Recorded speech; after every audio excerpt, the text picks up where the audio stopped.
Hey everybody, it's Ron from Pick Dawgz. This is Ron's Rundown. We're going to go over the MLB games scheduled for Sunday, August 4th, 2024. And if you like what you see, make sure to give this video a big thumbs up and subscribe to our channel. Don't forget to put your baseball picks in the comments section below. And if you're looking for my best bets, including my daily rundown best bet in the MLB, you can find those at the premium picks tab at pickdawgz.com. There's also a link in the description. Alrighty, here we go. Here are the games for Sunday in Major League Baseball. First up, it's the Giants and the Reds. We got Robbie Ray and Carson Spears as your starters. Robbie Ray had one really good outing in his season debut against the Dodgers. Struggled in that last start against the A's, though. But when you look at the A's, in the last 30 days, they're number one in baseball in team OPS against lefties, isolated power, high walk rate, pretty low strikeout rate as well. So there's no real surprise to see Ray struggle in that game. Now you look at the matchup here against the Reds. Yes, it's at Great American Ballpark, which is a very hitter-friendly ballpark, but the Reds have not been great against left-handed pitching in the last month. They have a very steep strikeout rate, OPS isolated power numbers well below league average, and we saw him get no hit to Blake Snell. So for me, I think this is a good spot for Robbie Ray to bounce back. Spears has pitched well, and his expected numbers are strong, but if this is a close, lower-scoring game late, I actually trust this Giants bullpen more, where it's been superior in the last 30 days with the fourth best xFIP in baseball. So I'm going to go with the Giants in this game on the money line. Next up, we see the Arizona Diamondbacks taking on the Pittsburgh Pirates. Ryan Nelson and Paul Skeens are your starters. Paul Skeens has been excellent, one of the best pitchers in the National League. 6-1 record, sub-2 ERA, great strikeout numbers. But Ryan Nelson's also been really strong on the other side for Arizona recently. Yes, he has a 4.53 ERA on the surface, but has looked like a completely different pitcher. In July, he had a 2.41 ERA. The Diamondbacks have won each of his last 5 starts and 7 of his last 8, so he's been a profitable pitcher as well. Diamondbacks can go toe-to-toe offensively and in the bullpen with the Pirates. So at this kind of price, I think the value lies with Arizona in this game. I'm going to take a shot with the Diamondbacks on the money line. Next up, the Miami Marlins taking on the Atlanta Braves. We're going to see Edward Cabrera for Miami, no official starter for the Braves. Cabrera is starting to look like the pitcher we saw a couple of years ago. The strikeout numbers are improving. 13 Ks in his last 10 and a third innings. The control's been an issue for Cabrera this year with the walks, but the Braves have one of the lowest walk rates against righties in the last month at 6.5%, with a steep strikeout rate to go with it. This doesn't look like a miserable matchup for Cabrera, honestly. And we look at the other side, the Braves bullpen's been one of the best in baseball this year. The Marlins bullpen's made big improvements despite losing some key relievers at the deadline. I still like the under in this Marlins-Braves game. I think Cabrera pitches well through 5-6 innings. We'll have to see who the official starter is for Atlanta, but give me the under. Next up, we see the Washington Nationals taking on the Milwaukee Brewers. We're going to see Tobias Myers and Mitchell Parker as your starters. Didn't love the fact that Myers only went 4 innings in that last game against the Marlins, but I still think he's a better option in this game. When you look at Mitchell Parker, even though his team went on to win that game against Milwaukee on July 13th, Parker was not able to get out of the first inning in that start. He only went 2/3 of an inning, giving up 5 earned runs, 3 base hits, a couple of walks as well. And the Brewers have hit lefties very well in the last month. So I got to go with the Milwaukee Brewers in this game on the money line. Next up, we see the Baltimore Orioles taking on the Cleveland Guardians. Corbin Burnes and Gavin Williams are your starters. Gavin Williams really starting to locate now with that fastball, and he's had back-to-back strong outings against the Tigers. The Tigers have not been a great offensive team overall this season, but they did make big improvements in the last month against right-handed pitching. So that's actually pretty impressive outings from Williams with 17 strikeouts in 11 innings. And, Corbin Burnes has been an excellent starter on the other side for Baltimore. Very consistent starter, not giving up more than 3 runs very often at all this year. However, the Guardians do such a good job of limiting strikeouts. They're a really tough team to face for any starting pitcher. And then you look at the bullpens. I think Cleveland has a big-time advantage in the bullpen in this series. So I'm going to roll with the Guardians in this game on the money line at a great price. Next up, the Kansas City Royals taking on the Detroit Tigers. Michael Wacha for KC, no official starter for Detroit. Wacha's been a profitable option for KC recently. They've won 4 of his last 5 starts.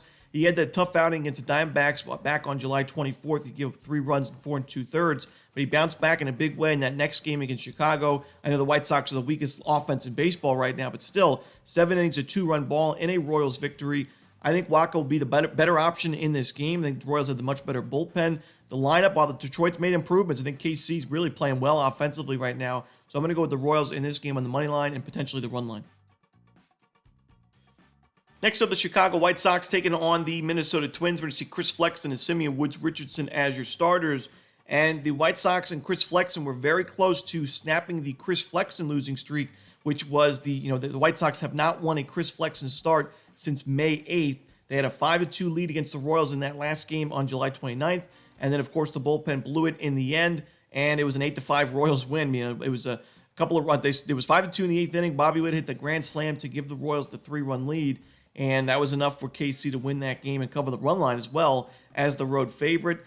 Flexen pitched pretty well in that game, but he still gave up 9 base hits in 6 innings. And I know Woods Richardson did not pitch well at all against the Mets in his last start, but I still think he's a better option by far in this game. I think the Twins have the much better bullpen and lineup to go with it. So I got to go. I got to continue to fade the White Sox with Flexen on the mound. Give me the Twins on the run line. Next up, we see the Tampa Bay Rays and the Houston Astros at Minute Maid Park. Spencer Arrighetti for Houston, no official starter for Tampa. Now, Arrighetti's ERA about 2 runs lower at home than it is on the road, so he's been a lot sharper at Minute Maid Park. Also, much lower opponent's batting average, 297 compared to 223 when he's pitching at home. Strikeout numbers are even better at home as well, so I'm willing to take the Astros in this game. No official starter for Tampa Bay. They may be relying on that bullpen, but it really hasn't been a great bullpen this year, and they lose some key guys at the trade deadline. I got to go with the Astros in this one on the run line, laying the 1.5 runs. Next, the Red Sox and the Rangers from Globe Life Field. Nick Pivetta and Nathan Eovaldi are your starters. We talked about the struggles for Pivetta in his career at Coors Field. And, he only had a couple starts there, but an ERA above 17 going into that game against the Rockies. And then, of course, struggling against the Rockies yet again this year. 7 earned runs and 10 base hits in 2 2/3 in a 20-7 Red Sox loss. But the next start for Pivetta was a pretty favorable one against a Mariners team that strikes out quite a bit. And even though it was at Fenway Park, where Pivetta's been better on the road this year, Pivetta put together a bounce-back start against Seattle, 6 2/3, only 3 runs, a quality start, and 10 strikeouts in a victory for Boston. And I think this is a decent matchup for him. Even though the Rangers do a pretty good job at limiting strikeouts, they've still just not been great against righties in general this season or in the last month. Pivetta's been better on the road, like we talked about, and I think he pitches pretty well. Eovaldi's been a little bit inconsistent in 2024. Recently, he's pitched well, only 2 strikeouts in that last game against the Cardinals. A little bit concerning for me, and with how well the Red Sox have been against right-handed pitching in the last 30 days, they are top 4 in isolated power, the number 1 in team OPS. I just got to go with the Red Sox in this game on the money line on the road. Next, the Los Angeles Dodgers taking on the Oakland Athletics. River Ryan and Osvaldo Bido are your starters. I thought this was one of the tougher games on the board for the Saturday card or Sunday card because I just think there's a lot of uncertainties with both of these starting pitchers. Bido was pitching really well for Oakland before that last game. Then he struggled, giving up 7 earned runs in 3 2/3, 4 walks to go with it. He still had 6 strikeouts in those 3 2/3. And the A's are 3-1 in his last 4 starts, but definitely not the start you'd want to see going into this game against a tough Dodgers lineup. On the other side, River Ryan pitched really well in that last game against the Astros. 5 2/3 of 1-run ball. He had 8 strikeouts in that game. A couple of walks. The control's been off a little bit so far, but 2 victories with Ryan on the mound to start. The number 4 prospect in the Dodgers organization. But this is also a tough matchup because the A's have been really strong against both righties and lefties in the last month. Both these bullpens have kind of been all over the place in the last 30 days. For me, I'm going to lean towards the A's plus the 1.5 runs in this game. I just think it's going to be kind of a coin flip type of game, so maybe just take a shot with the A's on the money line at plus money, but I think it's a game that can go either way, so I'm going to take the underdog at home. Next up, we see the New York Mets taking on the Los Angeles Angels. Jose Quintana and Griffin Canning are your starters. I like the over in this one. Canning pitched well against the Mariners back on July 24th. But then struggled mightily against the Rockies at home. It was a home game at Angel Stadium, 6 earned runs and a home run in a 10-7 win. The Angels' offense backed them up, but that's why I think we see a high-scoring game because I think the only way the Angels do win this game is if they really support Canning and this bullpen. Quintana, I still don't really trust his game. It's 3.89 ERA, but the expected numbers are some of the worst in baseball. I know the Angels have not been great against lefties in the last month, but they also have one of the lowest BABIPs against lefties in the last 30 days, so I do expect positive regression going forward. I'm going to go with the over here in Mets-Angels. I think we see both teams score early and often. Next up, the Rockies and the Padres at Petco Park. We see Cal Quantrill for Colorado, no official starter for the Padres. This is a tough one for me. We'll have to see who the official starter is for San Diego. That bullpen made nice pickups at the trade deadline, and it's improved quite a bit overall, so I think the Padres pitching staff will be pretty solid in this game. The question is, can Cal Quantrill, bounce back from a tough outing? He's actually been better at Coors Field, believe it or not, than on the road with an ERA above 5 away from Coors. this season. So I am going to lean towards San Diego here on the run line, but it's not a game where I think we're going to get a lot of value in. I think the Padres are going to end up being a pretty sizable favorite at home, as they've been in this series already. And, I'll just lean towards San Diego laying the 1.5 runs. Didn't like what I saw from Quantrill in that last game against the Angels. I do think eventually he'll bounce back and get to being probably the best option in this Rockies rotation this year, but I'll still take the Padres and lay the 1.5 runs. Next up, we see the Seattle Mariners taking on the Philadelphia Phillies. Zach Wheeler and Logan Gilbert are your starters. It is a tough game because both starting pitchers are all-star caliber starting pitchers in 2024, but are coming off some of their worst starts of not just this season, but really their career, where we saw Wheeler give up 7 earned and 3 home runs against the Yankees in a 14-4 blowout loss in 5 innings, and then the Gilbert against the Red Sox, a 14-7 blowout loss, gave up 7 earned runs and a homer in only 2 2/3 innings at Fenway Park. Now, I think the key for me is Gilbert was pitching on the road at Fenway, where we know he's been better at T-Mobile this season with a sub-3 ERA, and Wheeler has to go on the road for this start, and he's actually been worse on the road this season with an ERA at 3.61. I also think the Mariners' bullpen's been better in recent games, and Seattle's offense is starting to improve a little bit as well. So I'm willing to take the Mariners in this game on the money line. I think they get to Wheeler for a few runs early, and that could be enough for a victory.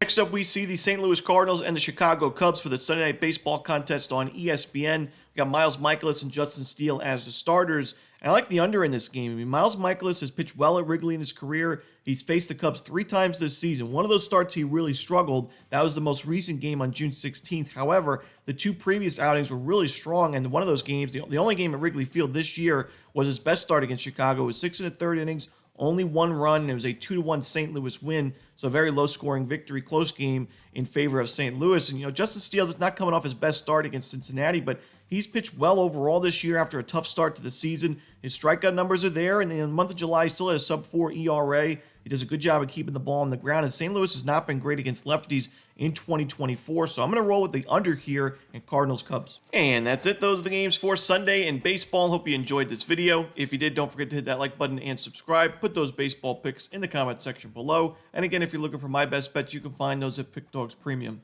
As always, this is Romanelli. Good luck.